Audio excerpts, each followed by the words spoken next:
एक गांव में सुमन नाम की लड़की रहा करती थी। सुमन दिखने में बहुत ही ज्यादा बदसूरत थी, लेकिन दिल की बहुत ही अच्छी थी। सुमन के पिता मगन ने अपनी पहली पत्नी रागनी के गुजर जाने के बाद रमा नाम की एक औरत से दूसरी शादी की। कुछ समय तक तो रमा ने सुमन को अपनी सगी बेटी की तरह प्यार किया।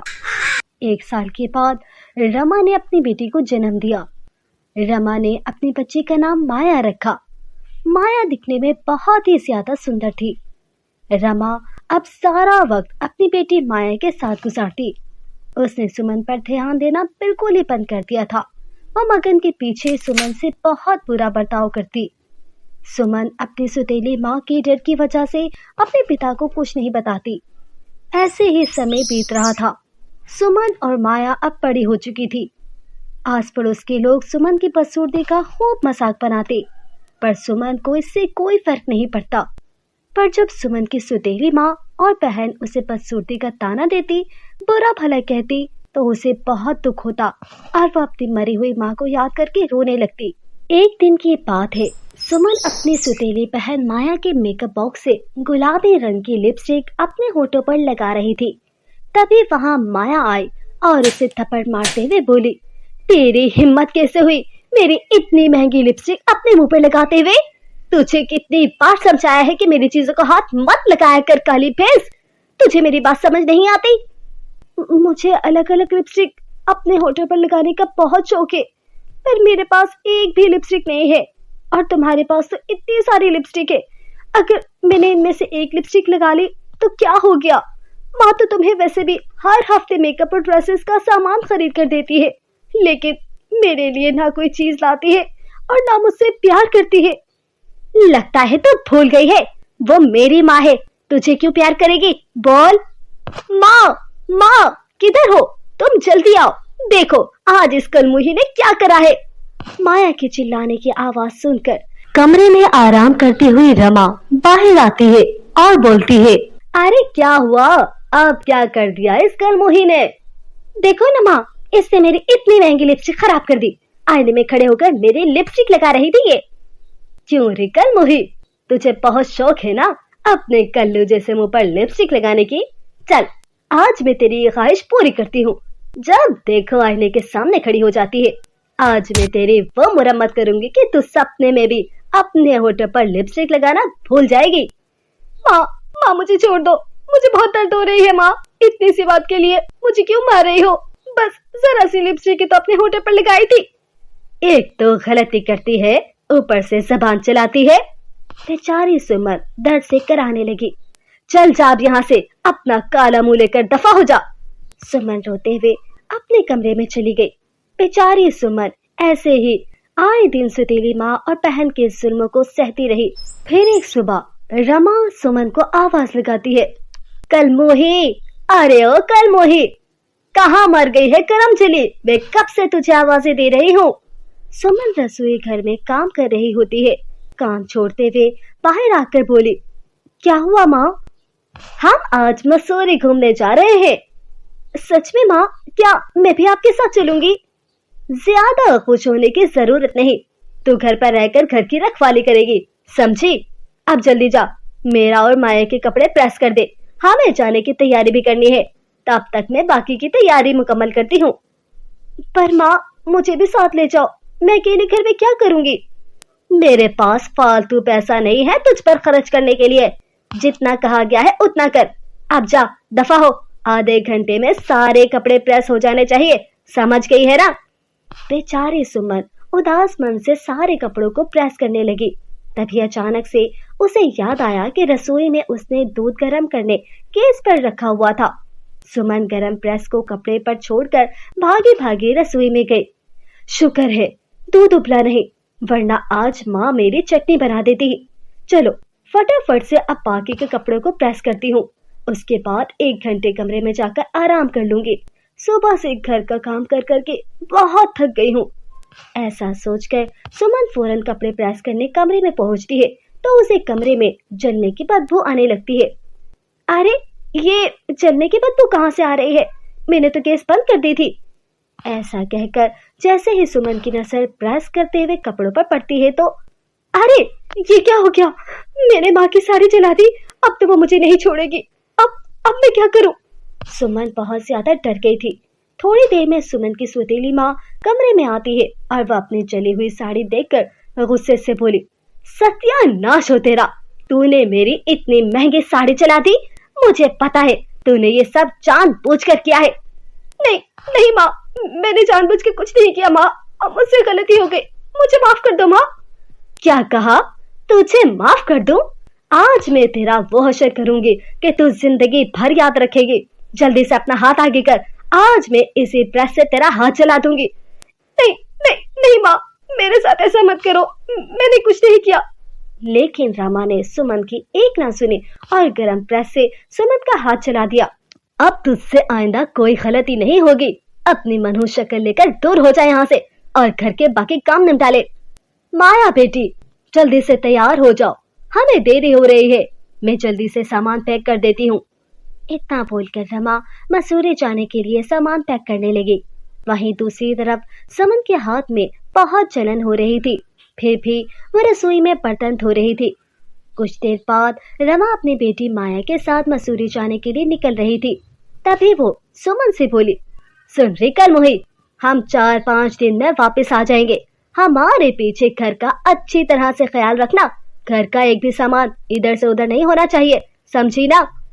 ये कहकर रमा अपनी बेटी माया के साथ वहां से चली गई। इधर सुमन के हाथ में बहुत जलन हो रही थी। वो अपनी मरी हुई माँ की तस्वीर के पास खड़ी होकर खूब रोती है। माँ माँ, आप मुझे छोड़कर कहाँ चली गई? माँ, मेरे पास लौट आओ। माँ, सौतेली माँ ने प्रेस से मेरा हाथ जला दिया, मेरे हाथ में बहुत जलन हो रही है माँ। माँ, ये कहकर सुमन फूट फूट के रोने लगती। तभी सुमन की माँ की तस्वीर से आवाज आई, रो मत सुमन बेटी। माँ की आवाज सुनकर सुमन हैरान हो गई और यहाँ वहाँ देखते हुए बोली, माँ माँ, आप कहाँ हो? आप आ गई माँ, लेकिन मुझे दिखाई क्यों नहीं दे रही? मैं दिखाई नहीं दूंगी बेटा, मैं एक आत्मा बन गई हूँ। सिर्फ कुछ समय के लिए तुमसे मिलने आई हूँ। अब तुम्हें उस जालिम औरत के जुल्म सहने की कोई जरूरत नहीं। मैं तुम्हें एक जादुई लिपस्टिक देती हूँ, जिसे लगाकर तुम बहुत खूबसूरत हो जाओगी। साथ ही तुम्हारी सारी परेशानी भी दूर हो जाएगी, क्योंकि ये मामूली लिपस्टिक नहीं बल्कि एक जादुई लिपस्टिक है जो तुम्हारी हर जरूरत पूरी करेगी। और इस जादुई लिपस्टिक को तुम्हारे अलावा कोई हाथ नहीं लगा सकता। क्या क्या सच कह रही हो माँ? हाँ, सच में बेटी, तुम्हें अब चिंता करने की कोई जरूरत नहीं है। मेरे जाने का समय हो गया है। हमेशा खुश रहना और अपना बहुत ख्याल रखना बेटी। सुमन ने जैसे ही जादुई लिपस्टिक अपने होठों पर लगाई, उसका रंग रूप बिल्कुल बदल गया। वो बहुत ही सुंदर दिखाई देने लगी। साथ में उसका जला हुआ हाथ भी बिल्कुल ठीक हो गया। ये देखकर सुमन की खुशी का ठिकाना नहीं रहा। अब सुमन जादुई लिपस्टिक की मदद से घर का सारा काम करवा लेती और अपना मनपसंद खाना भी पेट भर कर खाती। सुमन जादुई लिपस्टिक को पाकर बहुत खुश थी। अब वो जो भी चाहती जादुई लिपस्टिक उसको पूरा कर देती। ऐसे ही 4-5 दिन बीत गए। सुमन की सौतेली माँ और बहन जब घर वापस लौटे तो सुमन का रूप देखकर चौंक उठे। अरे माँ, देखो तो काली बंदरिया कैसे सुंदर हो गई। क्यों रे करम जली, हमारे जाते ही लगता है तूने कोई जादू टोना सीख लिया है। जल्दी बता, तू इतनी जल्दी सुंदर कैसे हो गई? माँ, ये सब मेरी माँ की जादुई लिपस्टिक का कमाल है। ये कहते हुए सुमन ने रमा को सारी बातें बता दी। ये सुनकर रमा मुंह बनाते हुए बोली, तू सुंदर तो हो गई, लेकिन तू कभी मेरी बेटी की बराबरी नहीं कर पाएगी। माँ, मुझे भी जादुई लिपस्टिक चाहिए। क्या करेगी तू जादुई लिपस्टिक लेकर? तुम तो पहले ही इतनी ज्यादा खूबसूरत हो मेरी बेटी। लेकिन माया जादुई लिपस्टिक की जिद करने लगी और जबरदस्ती सुमन से जादुई लिपस्टिक छीनने की कोशिश करती है। इतने में जादुई लिपस्टिक से जादू निकलता है और माया दूर जा गिरती है।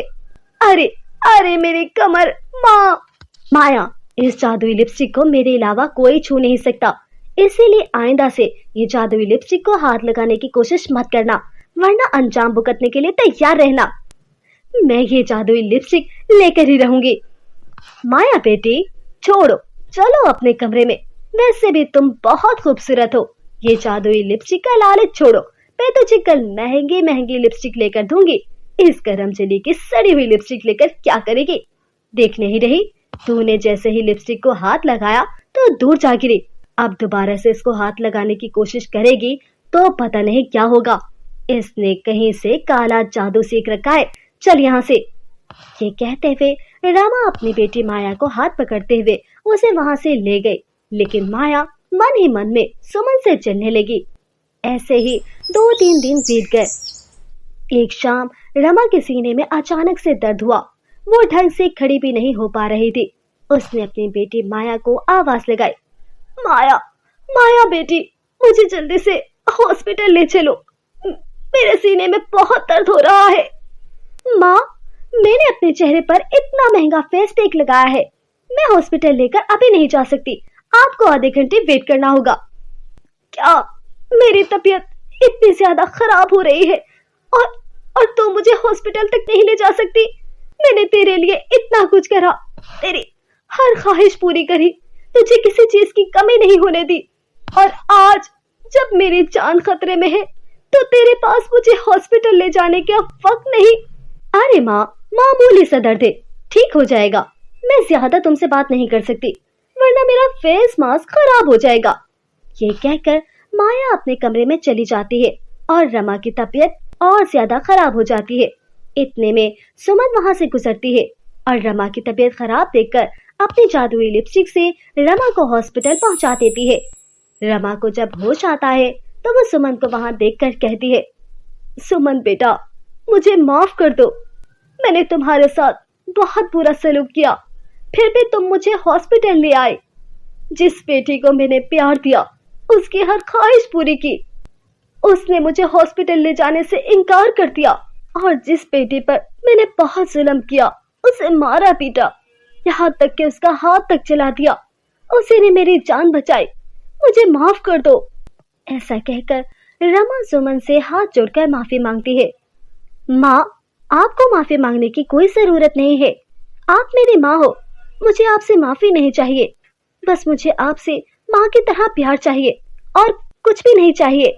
रमा अब सुमन को माँ की तरह बहुत प्यार देती है। ये देखकर माया को भी अपनी गलती का एहसास हो जाता है और वह सुमन और अपनी माँ से माफी मांगती है। इस तरह जादुई लिपस्टिक की मदद से तीनों माँ बेटियां आपस में हंसी खुशी अपना जीवन बिताती है।